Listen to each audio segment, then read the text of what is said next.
बिस्मिल्लाहिर्रहमानिर्रहीम अस्सलामु आलैकुम। शेरी Bangla online school থেকে আমি মেহরুন্নেসা মুক্তা অষ্টম শ্রেণীর মেয়েদের দার্স বিজ্ঞান ক্লাসে সুস্বাগতম। কেমন আছো মেয়েরা সবাই? আশা করি আল্লাহর রহমতে ভালোই আছো। তোমাদের দোয়ায় আমিও ভালো আছি। আজকে আমি তোমাদের গার্হস্থ্য বিজ্ঞান বইয়ের তৃতীয় অধ্যায়ের নিয়ে আলোচনা করব। আমাদের তৃতীয় অধ্যায়ের নাম হচ্ছে গৃহে রোগীর শুশ্রূষা। আর এই অধ্যায়টা বর্তমান দেশের প্রেক্ষাপটে, বর্তমান পৃথিবীর প্রেক্ষাপটে সবথেকে প্রয়োজনীয় একটা কাজ, যেহেতু কোভিড-19 মহামারী নামক মহামারী চলছে, যেখানে আমাদের সারা বিশ্বব্যাপী আমাদের প্রত্যেকে অনেকের ঘরেই কোনো না কোনো রোগী আছে। কাজেই সেই প্রেক্ষাপটে রোগীদেরকে যেহেতু যথাসম্ভব যত্ন করা দরকার, সেবা করা দরকার, সেই পরিপ্রেক্ষিতে আমাদের আজকের এই অধ্যায়টি অতীব গুরুত্বপূর্ণ একটি অধ্যায়।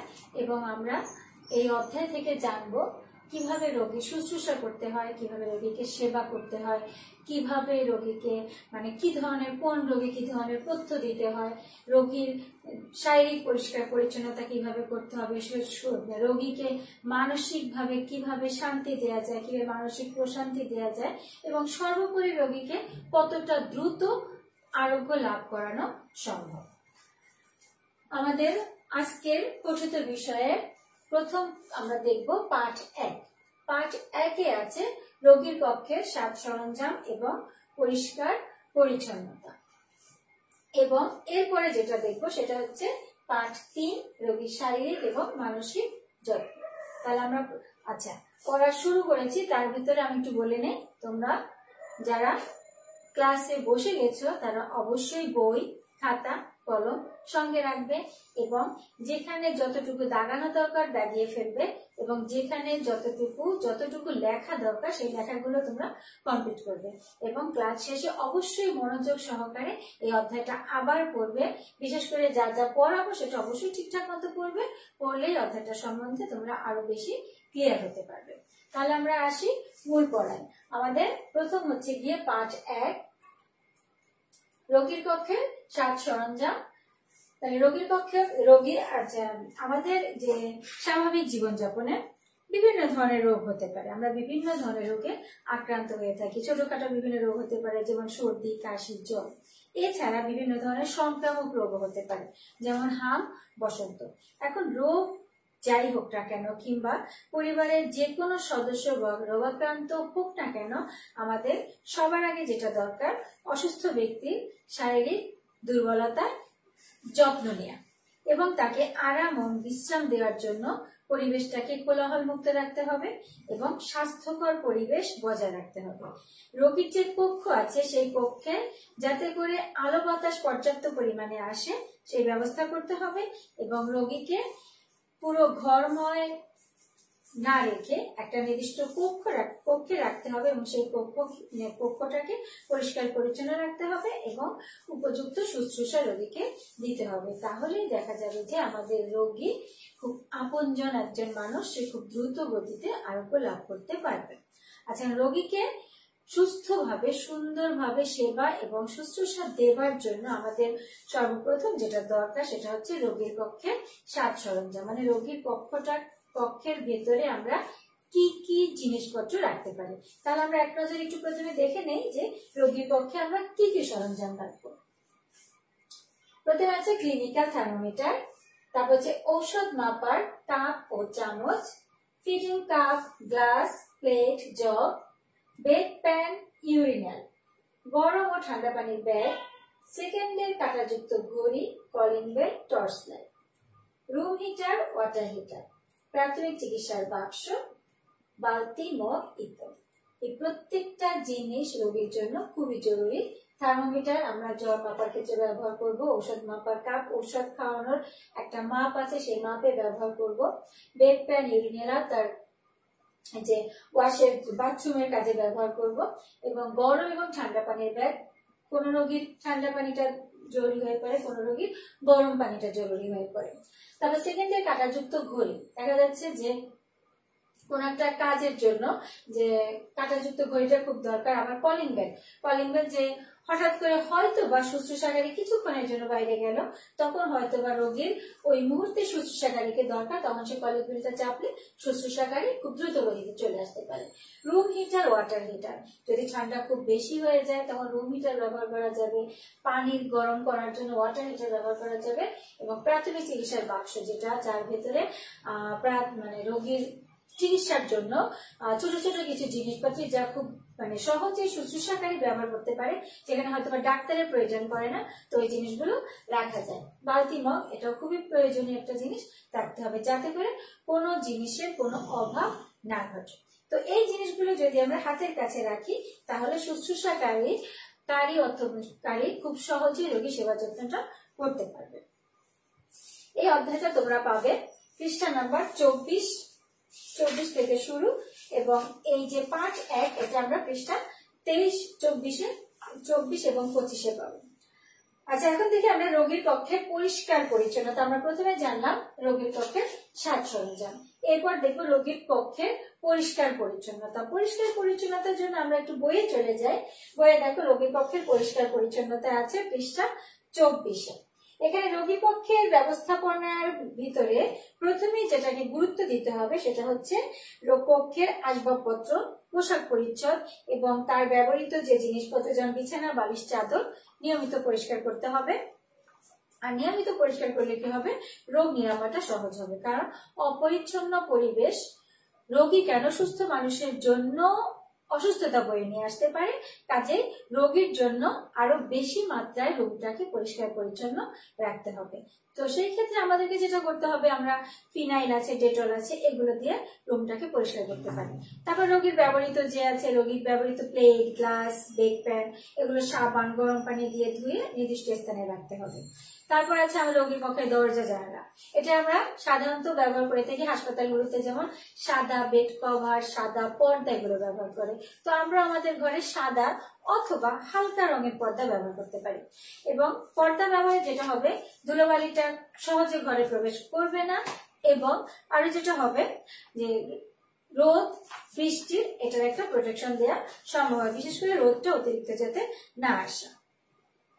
এছাড়া যেটা হবে, বিছানার চাদর, বালিশের কভার, মশারি এগুলো ভালো মতো, গামছা, রুমাল সবকিছু গরম পানি দিয়ে ভালো মতো পরিষ্কার করতে হবে। দরজা জানালাগুলো গ্রিলগুলো ডেটল পানিতে মুছতে হবে। রোগীর ব্যবহারে যে লেপ, তোষক, কম্বল, কাঁথা যেগুলো ধোয়া সম্ভব নয়, সেগুলো আমরা রোদে দিয়ে শুকিয়ে জীবাণুমুক্ত করতে পারি। এরপরে যেটা হবে, রোগীর কক্ষটা। রোগীর কক্ষে সংলগ্ন বাথরুম, টয়লেট যে আছে সেটা আমরা প্রতিদিন ফিনাইল, ভিম, ব্লিচিং পাউডার দিয়ে ধুয়ে পরিষ্কার করতে পারবো। এবং যদি মেঝে, অনেক সময় দেখা যাচ্ছে যে রোগীর গ্রামের হতে পারে, তো মেঝে কাঁচা হতে পারে, সেখানে পানি পড়লে সাথে সাথে লেপে দিতে হবে। এছাড়া কয়েকদিন পর পর পুরো মেঝে লেপে শুকিয়ে নিতে হবে। তারপর হচ্ছে যে ছাদ বা সিলিং, বা যদি দেয়াল বা টিনের হয় বেড়াটা, তাহলে ভেজা কাপড় দিয়ে মুছে ফেলতে হবে। ছাদ বা সিলিং হলে ভালো মতো ধুলোবালি পরিষ্কার করে ফেলতে হবে। তো এইভাবে আমরা রোগীর কক্ষটাকে পরিষ্কার পরিচ্ছন্ন রাখতে পারি। আর একটা গুরুত্বপূর্ণ বিষয় হচ্ছে, মশা, মাছি বা পোকামাকড়ের উপদ্রব হতে পারে।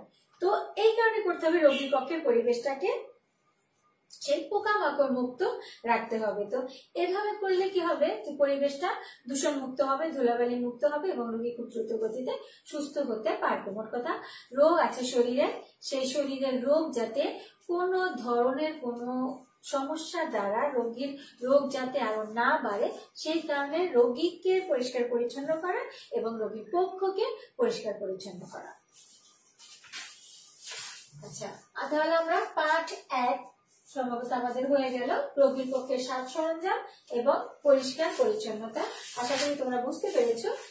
এখন আমরা যাচ্ছি পাঠ 3, রোগীর শারীরিক এবং মানসিক যত্ন। শুধুমাত্র যদি পরিষ্কার পরিচ্ছন্ন রাখি তাহলে তো রোগী ভালো হবে না, অবশ্যই রোগীকে শারীরিক যত্ন এবং মানসিক যত্নটা পর্যাপ্ত পরিমাণে দিতে হবে। শারীরিক যত্ন কেন দরকার? যেহেতু অসুস্থতার সময় রোগী খুব বেশি মাত্রায় শারীরিকভাবে দুর্বল হয়ে পড়ে, তখন শারীরিক যত্নটা যদি পর্যাপ্ত পরিমাণে দেয়া যায় তাহলে রোগী দ্রুত সুস্থ হতে পারবে। আর এই রোগীর শারীরিক যত্নটা সঠিকভাবে দেওয়ার জন্য আমাদেরকে কতগুলো পর্যায় অতিক্রম করতে হবে। তাহলে প্রথম পর্যায় হচ্ছে পথ্য নির্বাচন এবং পরিবেশন। পথ্য কি? কেউ রোগে আক্রান্ত হলে ডাক্তার নির্দেশিত যে খাবারটা রোগীর জন্য নির্ধারণ করা হয় সেটা হচ্ছে পথ্য। ঔষধে রোগ ভালো করে দিবে, কিন্তু পথ্য সেই রোগকে ভালো হতে সাহায্য করবে। কাজে এক এক রোগের এক এক পথ্য, সব রোগে সব পথ্য খাওয়া সম্ভব না। আর অসুস্থ অবস্থায় কাজে আমরা পথ্য কাকে বলে এই প্রশ্নটা রাখতে পারি, এবং পথ্য কাকে বলে তার অ্যান্সার হিসেবে বলা যাচ্ছে যে অসুস্থ অবস্থায় রোগীর বিশেষ চাহিদা অনুসারে তাকে যে খাদ্য দেওয়া হয় সেটা পথ্য হিসেবে পরিচিত। মানে অসুস্থ সব বিভিন্ন ধরনের রোগ মানুষের হয়, সব রোগে সব ধরনের খাবার তাকে দেওয়া যাবে না, তাকে কিছু নির্দিষ্ট কিছু খাবার দিতে হবে। সেই খাবারগুলোকে আমরা পথ্য, অবশ্যই সেই পথ্যটা হতে হবে অবশ্যই ডাক্তার নির্দেশিত এবং তার চাহিদা অনুসারে। এছাড়া আরো যে বিষয়গুলোর দিকে খেয়াল রাখতে হবে সেটা হচ্ছে রোগের প্রকৃতি এবং তীব্রতা, রোগীর বয়স এবং রুচি, পরিপাক শক্তি, এই সব কিছু বিবেচনা করে প্রয়োজনীয় পুষ্টি সমৃদ্ধ সুষম খাদ্যের ব্যবস্থা করতে হবে। কারণ সব রোগে একরকম পথ্য হবে না। যেমন ধরো বিভিন্ন ধরনের পুষ্টি উপাদান সমৃদ্ধ খাবার যা সবার জন্য খুব বেশি মাত্রায় জরুরি, সেরকম সেই উপাদানগুলোকে আমাদেরকে রোগ বিশেষে নিয়ন্ত্রণ করতে হবে। যেমন বেশি জ্বরে ভুগলে ক্যালোরি বহুল সহজপাচ্য খাবারটা বেশি দিতে হবে। সহজপাচ্য কেন? যেহেতু তখন হজম ক্রিয়াটা একটু ধীরে হয়, কাজেই তার বিপাকটা যেন ভালো মতো হতে পারে, হজমটা যেন ভালো মতো হতে পারে, এই জন্য তাকে সহজপাচ্য খাবার দিতে হবে। এছাড়া যখন কোয়াশিয়রকর রোগ হবে তখন যেহেতু প্রোটিনের অভাবে কোয়াশিয়রকর রোগ হয়ে থাকে, কাজে তখন প্রোটিন জাতীয় খাবারটা বেশি খাওয়াতে হবে। আবার যেমন কিডনি রোগে প্রোটিনের পরিমাণটা কমাতে হবে। সেরকম ডায়াবেটিস রোগে কার্বোহাইড্রেট জাতীয় খাদ্য নিয়ন্ত্রণে রাখতে হবে। উচ্চ রক্তচাপে লবণ এবং হৃদরোগে চর্বি জাতীয় খাদ্য গ্রহণটা ক্ষতিকর। ডায়রিয়া বা তীব্র জ্বরে পানি জাতীয় খাবারগুলো বেশি দিতে হবে, যেমন ডাবের পানি, স্যালাইন, শরবত ইত্যাদি। কিন্তু সেই খাবারগুলো হতে হবে অবশ্যই সহজপাচ্য। গুরুপাক কোনো খাবার ডায়রিয়া রোগের ক্ষেত্রে দেওয়া যাবে না। এভাবে করে আমরা খাবারকে বিভিন্ন রোগে বিভিন্ন ধরনের খাবার দিব, যাতে করে রোগীর রোগ তাড়াতাড়ি ভালো হয়ে যায়। আবার খেয়াল করতে হবে কি, রোগীর বয়স, শিশু হতে পারে, বয়স্ক হতে পারে, মধ্যবয়সী হতে পারে। তো শিশু এবং বয়স্ক রোগীর যে খাবার আমরা দিব সেই খাবারকে অবশ্যই মশলা কম দিতে হবে এবং খাবারটাকে নরম করে দিতে হবে, যাতে করে রোগীর খাবারটা তাড়াতাড়ি হজম হতে পারে।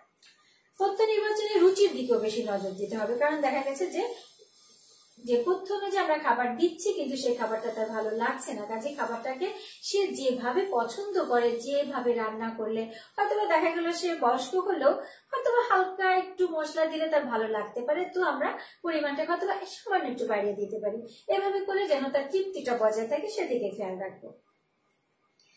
খাবারে আবার কিন্তু বৈচিত্র্য আনতে হবে। বৈচিত্র্য কেন আনতে হবে? যাতে করে একই খাবার বারবার দিলে রোগী সেই খাবারটা খেতে ভালো নাও লাগতে পারে, তার তৃপ্তিটা বজায় থাকবে না। কাজে আমরা বৈচিত্র্য এনে তার একঘেয়েমিটাকে দূর করতে পারি। এভাবে করে আমরা তার যত্ন নিতে পারি এবং খাবার যখন আমরা পরিবেশন করব তখন অবশ্যই সেই পরিবেশনটা যেন রোগীর পছন্দ হয় সেই দিকে আমরা লক্ষ্য রাখবো। এবং খাবারকে হতে হবে সহজপাচ্য, তাজা এবং টাটকা। অতিরিক্ত ঠান্ডা যেন না হয়, আবার অতিরিক্ত গরমও যেন না হয়। ঠান্ডা গরম যেটাই হোক সেটা যেন অবশ্যই রোগীর জন্য সহায়ক হয়। আবার খাবার যখন আমরা খাওয়াবো, দেখা যাচ্ছে রোগী একবারে বেশি খাবার খেতে পারে না, আবার ভারী খাবার হলে যে একবারে বেশি খাওয়ানোটা ঠিক না। তো আমরা সেই ক্ষেত্রে করতে পারি কি, খাবারটাকে দিনের কয়েকটা ভাগে ভাগ করে খাওয়াতে পারি। যেভাবে খেলে রোগী আরাম পাবে সেভাবে রোগীকে খাওয়াতে হবে। আবার দেখা গেছে যে রোগী যদি খুব বেশি মাত্রায় অসুস্থ হয়ে যায়, যে রোগী বসে খেতে পারছে না, তখন তাকে শুইয়ে খাবারের ব্যবস্থা করতে হবে। অনেক ক্ষেত্রে হয়তোবা রোগী নিজে খাবারটা খেতে পারছে না, তখন কি করতে হবে, শুশ্রূষাকারী রোগীকে খাবারটা খাইয়ে দিতে। আবার অনেক ক্ষেত্রে দেখা যেতে পারে যে ফিডিং কাপ বা চামচের সাহায্যে খাইয়ে দিতে হচ্ছে। যখনই যেভাবে খাওয়ানো হোক না কেন খুব যত্ন সহকারে রোগীকে খাওয়াতে হবে এবং খাওয়া শেষে রুমাল দিয়ে মুখ ভালো মতো মুছে দিতে হবে। খাওয়া দাওয়ার পর্ব শেষ হলে তারপর আসে ঔষধ সেবন। এটাও নির্দিষ্ট ডাক্তারের পরামর্শ অনুযায়ী নির্দিষ্ট সময় ঔষধটা খাওয়াতে হবে। ঔষধের পরিমাণ যেন ঠিক থাকে এবং সময়টা যেন ঠিক থাকে সেই বিষয়ে অবশ্যই আমাদেরকে সচেতন হতে হবে। তারপর হচ্ছে রোগীর পোশাক পরিচ্ছদ। আমরা জানি বিভিন্ন ধরনের পোশাক আছে, বিভিন্ন ঋতু অনুযায়ী বিভিন্ন ধরনের পোশাক পরানো হয়, কিন্তু রোগীর জন্য সব থেকে ভালো যেটা সেটা হচ্ছে হালকা রঙের নরম সুতির পোশাক, এবং পোশাকটা থাকতে হবে অবশ্যই ঢিলে ঢালা, আরামদায়ক। এবং রোগীর পোশাকটাকে আমরা প্রতিদিন বদলে দিব এবং যে পোশাকটা আমরা চেঞ্জ করছি, যে পোশাকটা খুলে রাখবে সেই পোশাকটাকে আমরা গরম পানি সাবান দিয়ে প্রতিদিন ধুয়ে ফেলবো। রোগীর পোশাককে কখনোই ফেলে রাখা উচিত না, যেহেতু সেখানে জীবাণু দ্বারা দুষ্ট থাকে, কাজে পোশাকটাকে প্রতিদিনই পরিষ্কার করে ফেলা উচিত। এরপর হচ্ছে নিয়মিত দেহের পরিষ্কার পরিচ্ছন্নতা বজায় রাখা। যেহেতু রোগী নিজে অনেক কিছুই করতে পারে না, কাজে রোগীর ঘুম থেকে ওঠার পর তার হাত মুখ ধোয়া, তার দাঁত পরিষ্কার করে দিতে হবে, রোগীকে প্রতিদিন গোসল করাতে হবে। যদি গোসল না করানো হয় তাহলে গরম ঠান্ডা পানির মিক্সড পানি দিয়ে, মানে কুসুম গরম পানি দিয়ে কাপড় ভিজিয়ে গায়ে স্পঞ্জ করে দিতে হবে। অনেক ক্ষেত্রে দেখা যাচ্ছে যে রোগীর মাথায় পানি দিতে হবে, তো রোগী বসে দিতে পারছে না, সেক্ষেত্রে রোগীকে শুইয়ে পানি দেওয়ার ব্যবস্থা করা যেতে পারে এবং সেই ক্ষেত্রে অবশ্যই খুব যত্ন সহকারে করতে হবে। তারপর নিয়মিত রোগীর নখ কেটে দিতে হবে, পরিষ্কার করতে হবে, দিনে 2-3 বার চুল আঁচড়ে দিতে হবে। এবং আরো গুরুত্বপূর্ণ যে বিষয় সেটা হচ্ছে মলমূত্র ত্যাগ। কাজে মলমূত্র ত্যাগ করার সময় তাকে বেড প্যান, ইউরিনাল এগুলো ব্যবহার করার একটা সঠিক পদ্ধতি দেখিয়ে দিতে হবে, যাতে করে রোগী স্বাচ্ছন্দ্যের সাথে কোনো হেজিটেশন না রেখে সে যেন কাজটা করতে পারে, সেই ব্যবস্থাটা আমাদেরকে করতে হবে। এভাবে যদি আমরা প্রত্যেকটা শারীরিক যত্নের প্রত্যেকটা পর্যায় সঠিকভাবে পালন করি তাহলে আমাদের খুবই আপনজন, খুবই প্রিয়জন সেই ব্যক্তি খুব দ্রুত গতিতে আরোগ্য লাভ করতে পারবে। তারপর হচ্ছে মানসিক যত্ন, অতীব গুরুত্বপূর্ণ একটি বিষয়। কারণ শারীরিক যত্ন আমরা অনেক করলাম, কিন্তু দেখা গেল সব কাজ করার পরেও আমাদের ভিতরে একটা বিরক্তি আছে, একটা অপছন্দ আছে, মানে বিরক্তির সাথে কাজটা করছি, তাহলে কিন্তু রোগীর ভালো লাগবে না। তো আমাদেরকে অবশ্যই খেয়াল রাখতে হবে রোগীর মানসিক যত্নটা যেন সঠিকভাবে নেওয়া হয়। তাহলে কি হবে, মানসিক যত্নটা যদি আমরা সঠিকভাবে সুন্দরভাবে নিতে পারি, রোগী খুব দ্রুত গতিতে আরোগ্য লাভ করতে পারবে। আমাদেরকে সবসময় রোগীর শরীরের সাথে সাথে মনকে ভালো রাখার চেষ্টা করতে হবে, সেজন্য আমাদেরকে সচেতন হতে হবে। তাহলে কি করা যায়, তার সাথে সুসম্পর্ক বজায় রাখতে হবে, তার প্রতি কখনো বিরক্তি প্রকাশ করা যাবে না এবং ধৈর্য এবং সহানুভূতির সাথে তার সব কষ্টগুলোকে জানতে হবে। তার কোথায় কোন কষ্ট আছে, শারীরিক কি কষ্ট আছে, মানসিক কি কষ্ট আছে, তার কি ভালো লাগে, কি খেতে ভালো লাগে, কোথাও গেলে ভালো লাগবে কিনা, কোথাও বসতে ভালো লাগবে কিনা, সব বিষয়গুলো আমাদেরকে লক্ষ্য রাখতে হবে। তার সাথে কথা বলার জন্য মানে তাকে কখনোই সঙ্গী শূন্য রাখা যাবে না, তার পাশে সবসময় কাউকে না কাউকে থাকতে হবে। এবং যদি সে ঘুমিয়ে পড়ে তো তখন হয়তো থাকা যাচ্ছে না, কাজে তখন যদি আমাদের একটা কলিং বেল থাকে, সে খুব বেলটা ঠিক আমাদেরকে ডাকতে পারবে প্রয়োজন হলে। তার বিনোদনের ব্যবস্থা রাখতে হবে, তাকে আমরা বিকেলবেলা রুমের পাশে যে জানালা আছে জানালার পাশে বসিয়ে দিতে পারি, কিংবা তার রুমে একটা টেলিভিশন রাখতে পারি, সেই টেলিভিশনটা দেখে বিনোদনের ব্যবস্থা করতে পারে। তারপর খোলা জানালা যে প্রাকৃতিক দৃশ্যগুলো দেখবে ভালো লাগবে, বাচ্চারা মাঠে খেলাধুলা করবে সেটা দেখবে ভালো লাগবে, এভাবে করে তার বিনোদনের ব্যবস্থা করা যায়, তখন তার মনটাও প্রফুল্ল থাকবে। তার ঘর নিয়মিত সাজিয়ে রাখা যায়, আমরা একটু তাজা ফুল রাখতে পারি, তো তাজা ফুলের যে ঘ্রাণ, সেই ঘ্রাণেও তার শরীরটা ভালো লাগবে। গুরুতর অসুস্থতায় তাকে সাহস যোগাতে হবে। আমরা সরাসরি তাকে যদি না বলি তার রোগটা কি হয়েছে, আমরা যেভাবে হোক তাকে বুঝাবো, বাট কিন্তু সে যেন তার মনোবল যেন ভেঙে না পড়ে, তার শক্তি সাহস যোগানো যায়, ঠিক সেইভাবে তাকে জিনিসটা ব্যাখ্যা করতে হবে, তার সাথে গল্প গুজব করতে হবে, তাকে সাহস যোগাতে হবে। এই সবকিছু যদি আমরা মনের খুশিতে তার মতো করে তার সাথে শেয়ার করতে পারি এবং সে যা পছন্দ করে সেইভাবে তার সাথে সবকিছু করতে পারি, তখন দেখা যাবে যে তার শরীর যত দ্রুত, মন যত বেশি ভালো থাকবে, শরীর তত বেশি দ্রুত আরোগ্য লাভ করতে পারবে। কাজে দেখা যাচ্ছে যে আমাদের এই আজকে যে আমরা পড়লাম যে রোগীর শুশ্রূষা, রোগীর পক্ষে সাজ সরঞ্জাম, তার পরিচ্ছন্নতা, তার শারীরিক বা মানসিক যত্ন, এই প্রত্যেকটা জিনিস আমাদের জন্য খুবই প্রয়োজনীয়। কারণ আমাদের ঘরে আমরা আপনজন নিয়ে থাকি, সেই আপনজনের যে কেউ যে কোনো মুহূর্তে যে কোনো সময় অসুস্থ হয়ে যেতে পারে। তো আমরা খুব সুন্দরভাবে যদি তাদের সেবা যত্ন করি, শুশ্রূষা করি, আমাদের রোগী দ্রুত গতিতে ভালো হয়ে যাবে। তো আমাদের আজকের ক্লাসটা আমি আশা করব মেয়েরা তোমাদের ভালো লেগেছে এবং তোমরা ক্লাস শেষ করে তোমরা অবশ্যই এই পড়াটাকে, অধ্যায়টাকে মনোযোগ সহকারে পড়বে এবং শিখবে, যাতে করে পরীক্ষার কোনো প্রশ্ন বা যখন অ্যাসাইনমেন্ট লিখতে দেওয়া হবে সেটা যেন কোনো ভুল না হয়। আর সর্বশেষ যে কথা, আমরা বাইরে কম বের হব, আর যখনই যদিও বা প্রয়োজনে বাইরে বের হই অবশ্যই মাস্ক পরিধান করে বের হব এবং বাহির থেকে এসে 20 সেকেন্ড সাবান পানি দিয়ে খুব ভালো করে হাত ধুয়ে নিব এবং অবশ্যই হাত ধোবার আগে হাত নাকে চোখে মুখে স্পর্শ করবে না। এটা বর্তমান পরিস্থিতিতে সব থেকে গুরুত্বপূর্ণ একটা বিষয়, এটা মনে রাখবে। অতএব আজকের মতো আমরা ক্লাস শেষ করছি। আল্লাহ হাফেজ।